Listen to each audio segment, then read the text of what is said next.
கோவையில் அதிமுக எம்எல்ஏ அம்மன் அர்ஜுனன் வீட்டில் லஞ்ச ஒழிப்புத்துறை அதிகாரிகள் 13 மணி நேரம் சோதனை நடத்தினர். கோவை அதிமுக மாநகர் மாவட்ட செயலாளரும் கோவை வடக்கு சட்டமன்ற உறுப்பினருமான அம்மன் அர்ஜுனன் வருமானத்துக்கு அதிகமாக சொத்து சேர்த்ததாக அவரது வீட்டில் லஞ்ச ஒழிப்புத்துறை அதிகாரிகள் சோதனை நடத்தினர். நேற்று காலை தொடங்கி சோதனை சுமார் 13 மணி நேரம் நீடித்தது. இந்த சோதனைக்கு பிறகு செய்தியாளர்களை சந்தித்த சட்டமன்ற உறுப்பினர் அம்மன் அர்ஜுனன் சோதனையில் எதுவும் கைப்பற்றப்படவில்லை என்றும் அரசியல் காழ்ப்புணர்ச்சியால் சோதனை நடைபெற்றதாகவும் குற்றம் சாட்டினார்.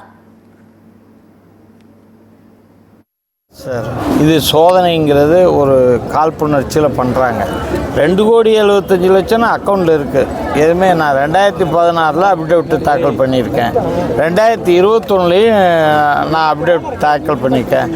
எல்லாமே அக்கௌண்ட்டில் இருக்குது. அவங்க சோதனையில் 2 மணி நேரத்தில் முடிச்சுட்டு இன்னைய வரைக்கும் அவங்களுக்கு ப்ரொசீஜர் 7 மணிக்கு தான் வெளியே போகணுங்கிற மாதிரி அவங்க இருந்தாங்களே. எதுவுமே இல்லை. எல்லாமே நான் சட்டப்படி கரெக்டாக தான் இருக்குது. எந்த வித எதுவும் இல்லை.